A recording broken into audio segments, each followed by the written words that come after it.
नमस्कार दोस्तों, सभी विद्यार्थियों और मित्रों का हार्दिक स्वागत है मेरे YouTube चैनल इतिहास तरंग में।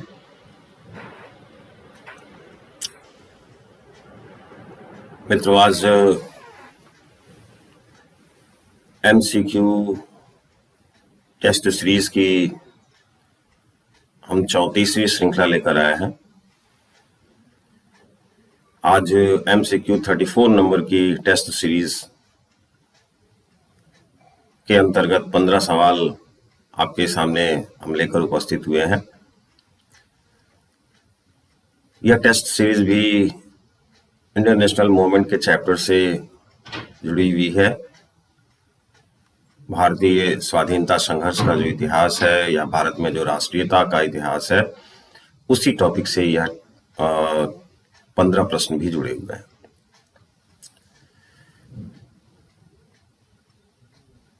लगातार टेस्ट सीरीज की जो यह श्रृंखला चल रही है, उस श्रृंखला के अंतर्गत आपका जिस तरह से रिस्पांस मिल रहा है, बहुत अच्छा लग रहा है और आप लोग मेरा उत्साह बढ़ा रहे हैं।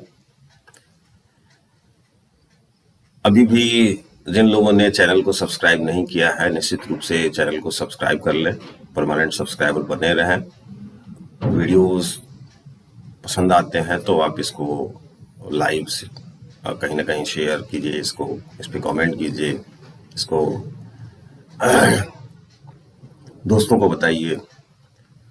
और साथ ही साथ बहुत सारे इस चैनल पे बहुत सारे टॉपिक है इतिहास का, एक तरह से ये फुल पैकेज है और लगातार इस चैनल पे आपको अलग अलग समय पे अलग अलग वीडियोस, लाइव वीडियोस के माध्यम से अपलोड किए जाते हैं या लाइव वीडियोस आते हैं, तो आप उसका भरपूर लाभ उठाएं और अपने कैरियर के लिए, अपने इतिहास विषय के कैरियर के लिए निश्चित रूप से आप इस चैनल का भरपूर लाभ उठाएं। तो चलिए दोस्तों, चलते हैं MCQ 34 नंबर की ओर, जिसमें 15 सवाल हैं। इससे पहले कि हम इन 15 सवालों की ओर बढ़ें, हम कोशिश करते हैं कि MCQ 33 नंबर के जो आंसर शीट है, उस आंसर शीट को आपके सामने रखें। ये रहा आपके स्क्रीन पर।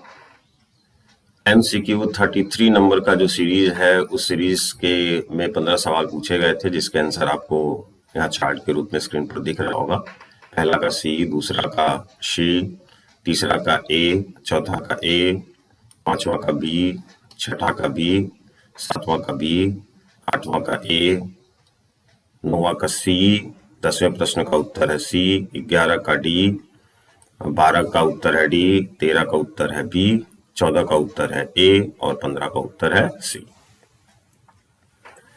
तो ये है आपको MCQ 33 नंबर के 15 सवालों के उत्तर माला। आप पिछले उत्तर से, आप अपने उत्तर से इस आंसर शीट के माध्यम से इसका मिलान कीजिएगा और खुद आप अपना इवैल्यूएशन कीजिए कि आपकी तैयारी का जो लेवल है वो किस स्तर तक पहुंच गया। अब चलते हैं हम MCQ 34 नंबर की सीरीज की। 15 सवाल आ रहे हैं, जिसका पहला सवाल लगे रहा आपकी स्क्रीन पर। निम्नलिखित में से कौन सा कथन सही नहीं है? 4 ऑप्शन दिए गए हैं, आपको बताना है कि इन ऑप्शन में से कौन सा स्टेटमेंट जो है वो सही नहीं है। उदारवादियों की क्रमिक प्रगति में आस्था थी।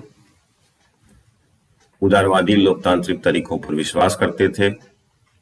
उदारवादियों ने आर्थिक चेतना जागृत करने का प्रयास किया, या फिर इनमें से कोई नहीं। इन 4 विकल्पों में से आप उस विकल्प का चयन करेंगे जो स्टेटमेंट, जो विकल्प आपको बेहतर या सही नहीं लग रहा हो। दूसरे प्रश्न पर चलते हैं दोस्तों। दूसरा प्रश्न है, भारतीय राष्ट्रीय कांग्रेस का विरोध करने के लिए सर सैयद अहमद खान ने किस संगठन की स्थापना की थी? भारतीय राष्ट्रीय कांग्रेस जब 1885 में स्टैब्लिश्ड हुआ तो सर सैयद अहमद साहब बहुत नाराज हुए, क्योंकि मुसलमानों से जोड़ रहे थे। तो मुसलमानों को एक तरह से दूरी बनाए रखने के लिए उन्होंने एक संगठन की स्थापना की थी। आपको बताना है उस संगठन का नाम। मोहम्मडन एजुकेशनल कॉन्फ्रेंस, पयामे आजादी, अलीगढ़ आंदोलन और उपरोक्त सभी। इन 4 विकल्पों में से आप एक सही विकल्प का चयन करेंगे। चलिए तीसरे प्रश्न को चलते हैं। लेजिस्लेटिव काउंसिल के सदस्यों को बजट पर बहस करने का अधिकार किस अधिनियम द्वारा प्रदान किया गया? लेजिस्लेटिव काउंसिल के सदस्यों को बजट पर बहस करने का अधिकार किस अधिनियम द्वारा प्रदान किया गया? 4 ऑप्शन है 1858 का अधिनियम, 1861 का अधिनियम, 1892 का अधिनियम या इनमें से कोई नहीं। इन 4 विकल्पों में से एक सही विकल्प का चयन आपको करना है। चौथा प्रश्न, ये रहा आपके कंप्यूटर। चौथा प्रश्न है 1905 के बनारस अधिवेशन में भारतीय राष्ट्रीय कांग्रेस की अध्यक्षता किसने की?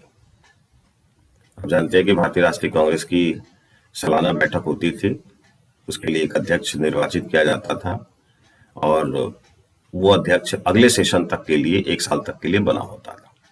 तो आपको बताना है कि 1905 के बनारस अधिवेशन में भारतीय राष्ट्रीय कांग्रेस की अध्यक्षता किसने की? Dadabhai Naoroji, Gopal Krishna Gokhale, Lalmohan Ghosh, sir Henry Cotton. इन 4 विकल्पों में से किसी एक विकल्प का चयन आपको करना है। पांचवा प्रश्न आपकी स्क्रीन पर है। निम्नलिखित में से किसे भारत का ओजस्वी पितामह कहा जाता है? 4 ऑप्शन है जी.के. गोखले, फिरोज शाह मेहता, सुरेंद्रनाथ बनर्जी और दादा भाई नौरोजी। आपको बताना है कि इनमें से किसे भारत का ओजस्वी पितामह कहा जाता है। अंग्रेजी में इसको कहते हैं grand old man of India. तो ये बहुत सामान्य प्रश्न है, लगभग सभी लोग इसका उत्तर जानते होंगे। आपको इन 4 विकल्पों में से सही विकल्प का चयन करना है। छठा प्रश्न, निम्नलिखित में से कौन भारतीय मूल का पहला ब्रिटिश सांसद था? 4 विकल्प दिए गए हैं, आपको सेलेक्ट करना है कि इनमें से कौन वह भारतीय है जो पहला ब्रिटानी सांसद बना, पहला ब्रिटिश मेंबर ऑफ पार्लियामेंट बना। विकल्प है दादा भाई नौरोजी, लालमोहन घोष, सुरेंद्रनाथ बनर्जी, डी.ई. वाचा। इन 4 विकल्पों में से एक सही विकल्प का चयन आपको करना है। 7वें प्रश्न पर चलते हैं दोस्तों। 7वां प्रश्न आपके कंप्यूटर स्क्रीन पर दिख रहा है। निम्नलिखित में से किसे महात्मा गांधी का राजनीतिक गुरु माना जाता है? बहुत इजी प्रश्न है। महात्मा गांधी के राजनीतिक गुरु कौन थे, ये आपको बताना है इन 4 विकल्पों में से। दादा भाई नौरोजी, गोपाल कृष्ण गोखले, सुरेंद्रनाथ बनर्जी और फिरोज शाह मेहता। 7वें प्रश्न के बाद हम चलते हैं 8वें प्रश्न की ओर दोस्तों। 8वां प्रश्न है, सबसे अधिक बार भारतीय राष्ट्रीय कांग्रेस के अध्यक्ष पद पर आसीन रहने वाले राष्ट्रवादी नेता कौन थे? सबसे अधिक बार भारतीय राष्ट्रीय कांग्रेस के अध्यक्ष पद पर आसीन रहने वाले राष्ट्रवादी का नाम आपको बताना है। 4 ऑप्शन है आपके सामने स्क्रीन पर। दादा भाई नौरोजी, सुरेंद्रनाथ बनर्जी, पट्टाभी सीतारामैया और महात्मा गांधी। इन 4 विकल्पों में से किसी एक सही विकल्प का चयन आपको करना है। 9वें प्रश्न पर चलते हैं दोस्तों। ये रहा आपके कंप्यूटर स्क्रीन पर। मेरी जिंदगी निम्नलिखित में से कौन सी कृति भारतीय राष्ट्रीय आंदोलन की बाइबिल कही जाती है? आपको ध्यान से इस प्रश्न को समझना होगा।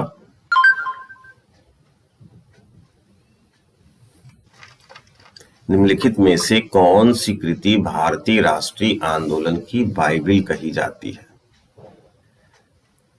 4 ऑप्शन है my freedom struggle, Indian opinion, Hind Swaraj, poverty and un British rule in India. MCQ 34 number की सीरीज के 10वें प्रश्न की ओर चलते हैं हम। 10वां प्रश्न आपके स्क्रीन पर है। वित्तीय मामलों में अद्वितीय समझ और बहस करने की अद्भुत क्षमता के कारण किस राजनीतिज्ञ को भारत का ग्लैडस्टोन कहा जाता है?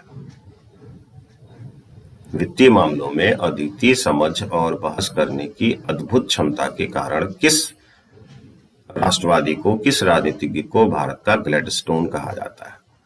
ग्लैडस्टोन ब्रिटेन के प्रधानमंत्री का नाम था। 4 विकल्प हैं आपके सामने।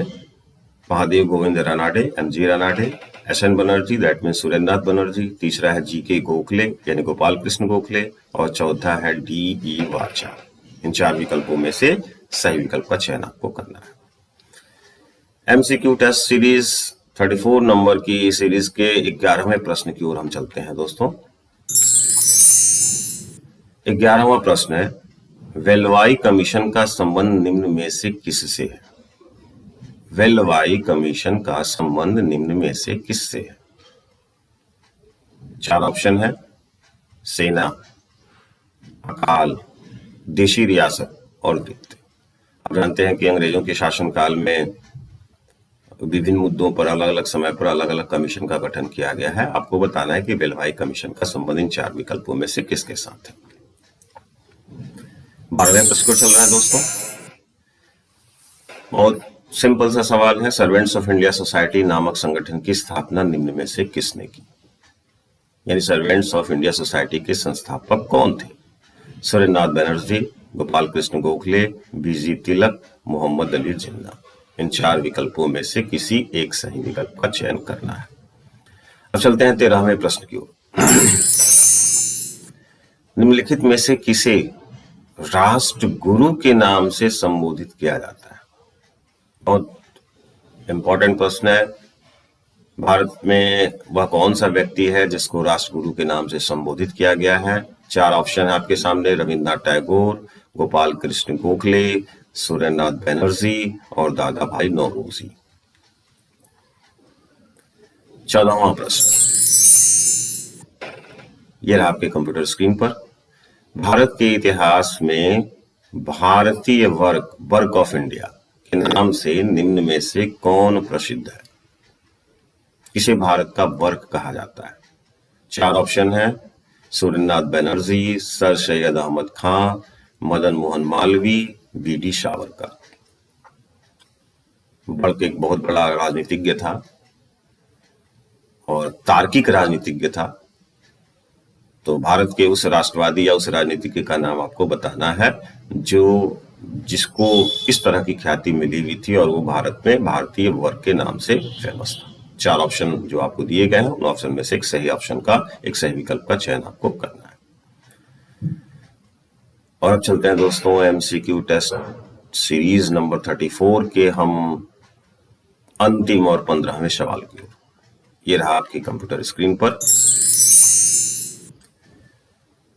निम्न में से किसने रिपन कॉलेज की स्थापना की? निम्न में से किसने रिपन कॉलेज की स्थापना की?